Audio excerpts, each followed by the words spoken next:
Hi, I'm back with the elusive Simon M. talking about 3D today.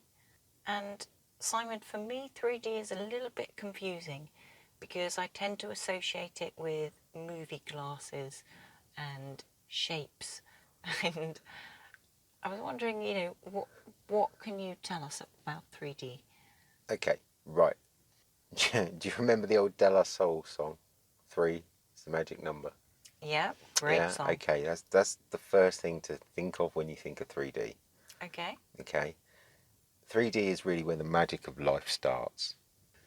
Great relationships and a great understanding of yourself can make life heavenly. Mm-hmm. But 3D is really about the direction that we take. The word that everybody, I suppose, recognise for this is destiny. Now, Okay. this point, I would love people to go and take a look at Everyday Masters clip, um, which was called The Volunteers. I believe you've seen that clip, Absolutely fantastic. and it is very, very powerful. Yeah, everybody should see that. I would urge them to if they haven't already seen it. There's also a book called The Awakening, which sort of talks about our life in every lifetime that we lead. We've prearranged it. Mm. We we've Mm-hmm. agreed to sort out karma with people. We've agreed to sort things out, put things right, and we go through the journey with an attempt to do that, pre-organized. These kind of concepts, these ideas are very powerful. I love Elon Musk's idea that he came out with publicly some time ago, which is about we're all in this computer simulation. And there's a lot of length to that, and it's very easy to see how it would seem that way when you really get into the quantum, the physics, and the reality of what happens. Now, these strange forces that have been investigated and looked at by everybody from Stephen Hawking right through to ancient philosophers in ancient times that we can all look at and go, Pythagoras, we know him for his maths, amazing. Pythagoras was very much into trying to understand the nature of reality. Yeah. He found his path through mathematics.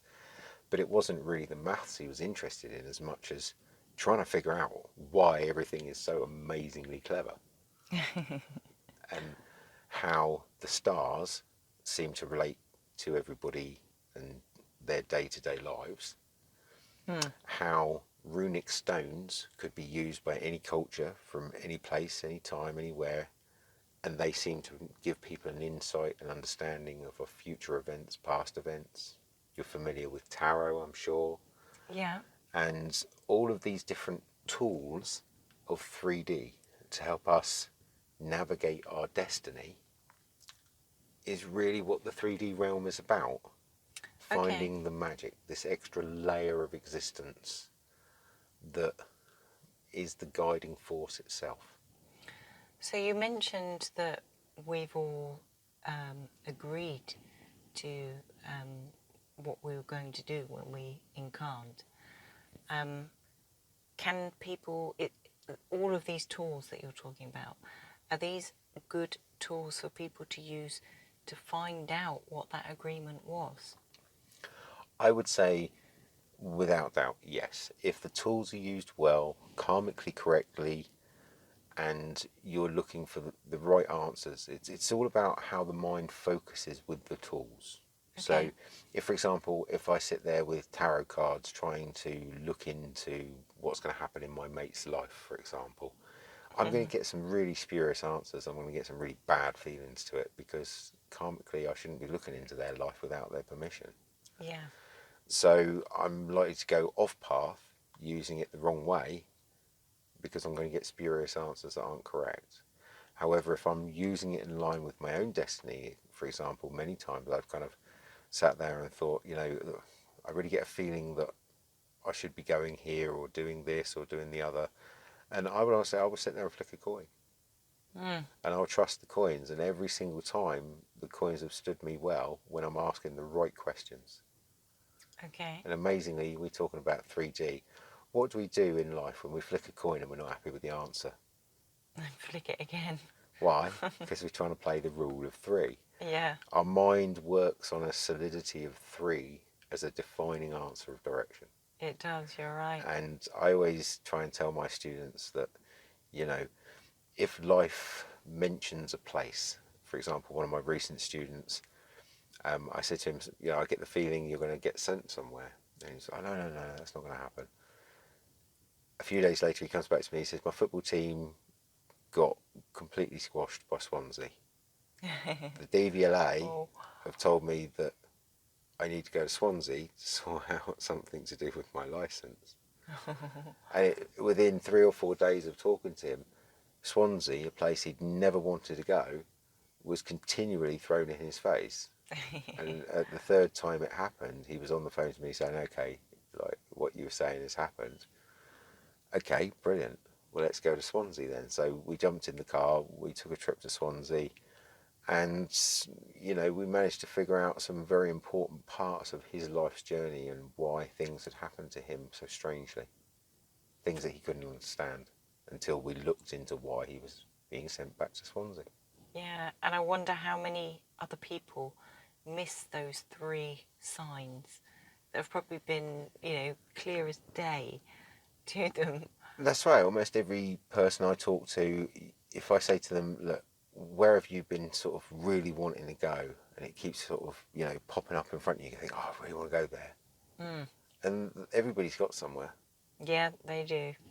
And one of the first things I did on my journey, you know, the shaman that trained me, he said to me, don't sit there and think about going somewhere because your soul will leave without you. That's a very good way of looking at it. You mentioned these tools of 3D. How many are there and what's your favourite? Well, tools of 3D. Goodness gracious. Okay, every culture, every spiritual part of that culture has their own form of tools.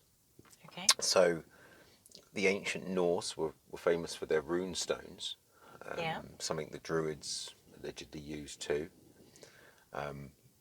Tarot itself comes from the Middle East, its origins. Okay. Some suggest Persian, Mhm. some suggest earlier than that, maybe even Sumerian. Now, if you go out to South America, they very, very aware of nature and what nature's telling them, and understanding the lessons of life from the kind of events that occur around them, the Okay. divine signs. In China, you have Taoism, Mhm. which is a form of following these signs of life.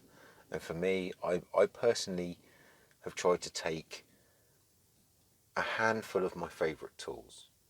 Okay. I don't think there's one, because I think there are certain situations where certain tools work better for certain things. So if I'm looking for a simple yes or no about my thoughts and whether it's right or wrong to go in that direction regarding my destiny, Mhm. I find a coin is very, very, very simple as long as I have a very clear question. Okay. However, if I'm really kind of sat there pondering things, thinking, well, you know, everything happens for a reason. What the hell is the reason behind what's just happened now? You know, this is a very perplexing set of events. Yeah. I may well turn to tarot or a form of divination, and there are many different types, to Mm. try and give me a kind of pointer or heads up towards things. I mean, for me, it may seem a little strange, and you may not have heard this too many places before, but I like to use tele tarot. Now, for me, that's an incredible thing, and I've witnessed some incredible things with tele tarot, where I literally just get people to turn the telly on to a random channel, Mhm. and when they stop, we just listen to 10 seconds of what the telly says, and it's incredibly, incredibly enlightening. That's all I say to you. And again, I urge everybody to try it. It's an incredibly fun thing. Yeah. Absolutely. Give it a go. It is. I've tried it myself, and it is really good fun. Thank you so much again for all of your answers. Simon. You're more than welcome. It's a pleasure as always.